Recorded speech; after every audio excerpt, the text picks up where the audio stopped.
Let's get to the winners and losers of the weekend. We'll go pretty quick through these relatively. Winner, Georgia finally finds the gas pedal and absolutely throttles Kentucky 51-13. Won this game in every facet.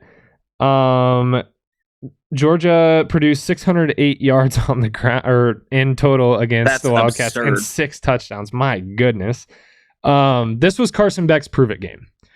Under Kirby Smart, if you want to be his guy, you don't just get to be his guy. You got to prove that you are his guy. And Carson Beck, he was on the brink of potentially being put in that second spot because he's not going to sit back and let a guy underperform. He's got big goals in mind. Carson Beck came out in this game and he showed why he is that guy. I believe he threw for 4 touchdowns in this one.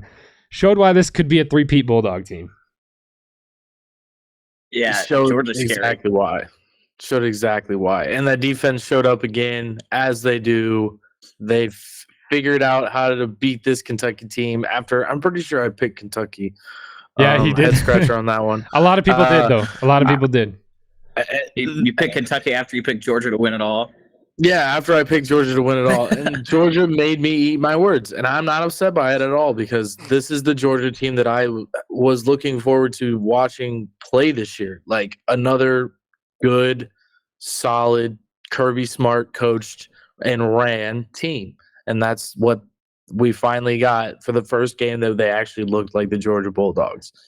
If Georgia keeps playing like that, we could definitely be looking at a 3-peat, a down year, and they're still dominating like that. That's a scary team, scary coaching staff. Loser of the weekend, game management. My goodness. We'll get to Miami and Texas A&M, but Miami loses late to Georgia Tech in a 100% secured game by not kneeling the ball. We'll get to that in a segment that I'm sure you can guess. That's just ridiculous. Texas A&M, again, I'm sure you can guess which segment they're going to. Throws away the game late with costly turnovers, poor 4th and 1 decisions, and ill-advised field goal tries again. We will get to that. Jimbo Fisher's got some questions to answer. Arizona head coach Jedd Fisch. Arizona sitting at 2-3. Jedd Fisch, first of all, forgets the college football overtime rules. He forgets in second overtime that you have to go for 2. Has a fully unprepared team at this point. They go for 2. The play gets blown up because you had nothing ready. Your team wasn't ready. Your offense had their helmets off on the sideline. Go out, don't get it. Not only that, fans were livid at the fact that he didn't go for 2 in the first overtime. You're Arizona. You're playing USC. You've got them on the ropes. Why are you trying to play a tie ball game? Get the game over with, go for 2. If you don't get it, so what? You're Arizona, you're 2-3. Why are you going to a second overtime with this team? You really want a shootout with Caleb Williams? I don't know.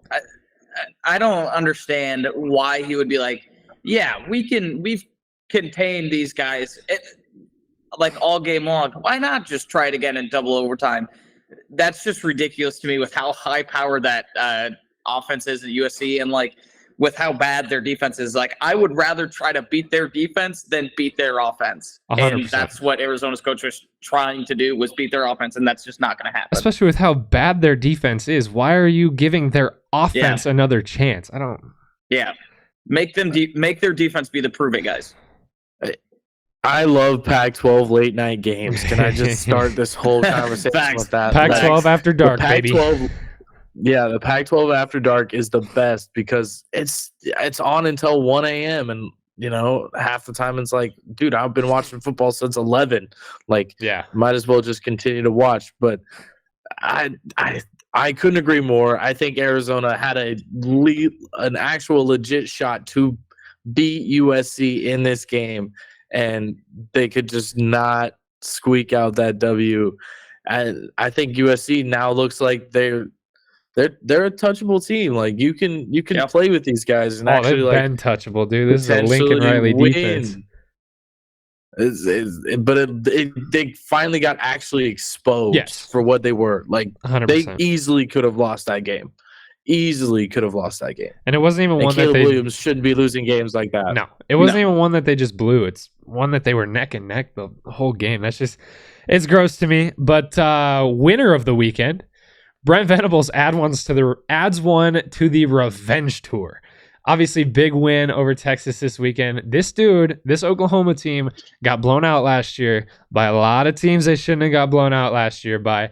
They, I believe, had 7 wins last year. Big 12 disrespected them last year. And they're on a mission to knock some doors down. And you're going to see some violence out of this team this year. This team's on a mission. Dylan Gabriel is on a mission. That dude has a chip on his shoulder. He obviously holds grudges. He's ready to beat some teams this year. This Oklahoma team could look very, very scary running through this Big 12. The rest of their schedule, I believe, isn't that crazy as far as like competitiveness wise. I don't even know what they have left. The Big 12 championship is going to be their next huge test, and we will see what they are at the end of the year, and we'll see what the college football playoff committee kind of looks at them and says, where should we put these guys? As a Big 12 fan, I don't tend to root for Oklahoma and Texas a lot. As a podcast guy, as a football loving guy, I just hope that neither of these teams get complacent. I hope that both of these teams keep the football they're playing and keep dominating, because I want to see that matchup again. I want to see these teams reach the potential they can reach. I don't care what conference I root for. I don't care what they've done to this conference. It doesn't matter. This is really good football, and I'm excited to see where it continues to go, and I'm excited for that matchup number 2, assuming we get it. Yeah, as football fans, that's the game you want to see. 100%. That and a Big 12 title game, oh my goodness. Loser of the weekend, Colorado's last shred of dignity. Colorado beat Arizona State this weekend. Immediately after the game, Immediately after the game, Shedeur Sanders runs to the student section and he flexes the rollie. I mean, I got varying opinions here. One, I don't care who he beat. I don't care who Colorado beat. You celebrate your wins. This isn't an insignificant win. No win is insignificant. They just passed 4 wins, and their expected win total for the season was 3. They're now projected to hit 6 to 7 wins. So you're hitting huge milestones already. You just broke a Pac-12 losing streak of about a season and a half. You're also currently projected to make a bowl game in your first season as a head coach for Dion at a team who had absolutely no aspirations going into this season.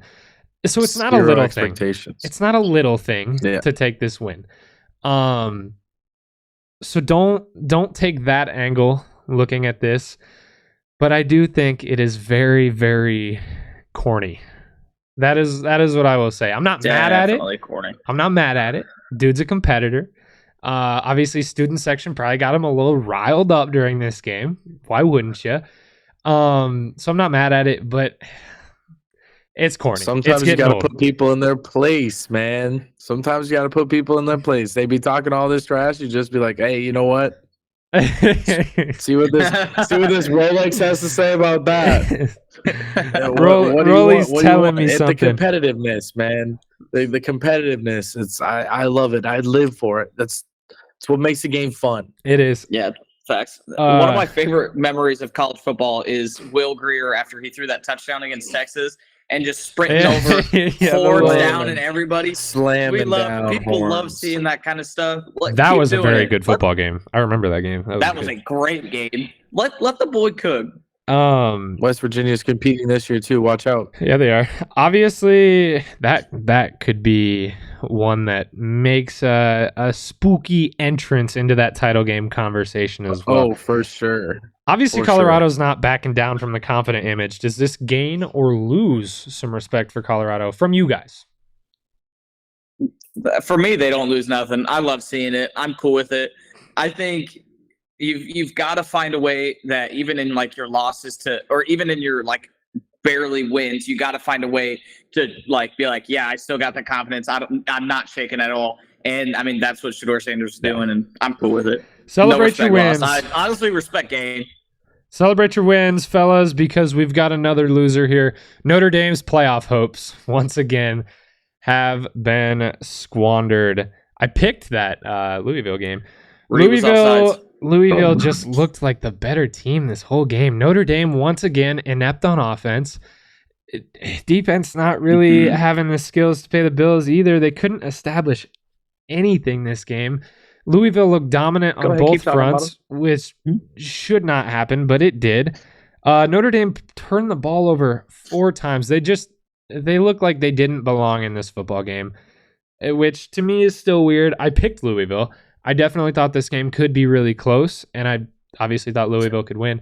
But I don't know. This Notre Dame team to me should be a lot better, and they're just simply not. Yeah, Joe, what do you think? I want to get into it, but I think we have something going on later on in the show that I want to get like more in depth on. So I'll just leave it at they didn't look great. They didn't look great. Louisville definitely looked like the better team on what I thought could be another game where they could bounce back and Notre Dame would look like old Notre Dame, but it's not looking like that's the case right now. They just don't have it this year. To me, I'll end it this way. To me, this Notre Dame team, they've got on paper one of the best running backs coming into college football this year. They've got a really good offensive line. They've got a subpar defensive line. You've got a great coaching staff. You've got what should be a really good quarterback. You've got a commander on your offense there. You've got weapons everywhere on the field. Why is it not coming together is my question. And now it's too little too late. Once again, Notre Dame can't get anything going early season. They might end the season great, but it's too little too late. You're done. And this Notre Dame team just gets me.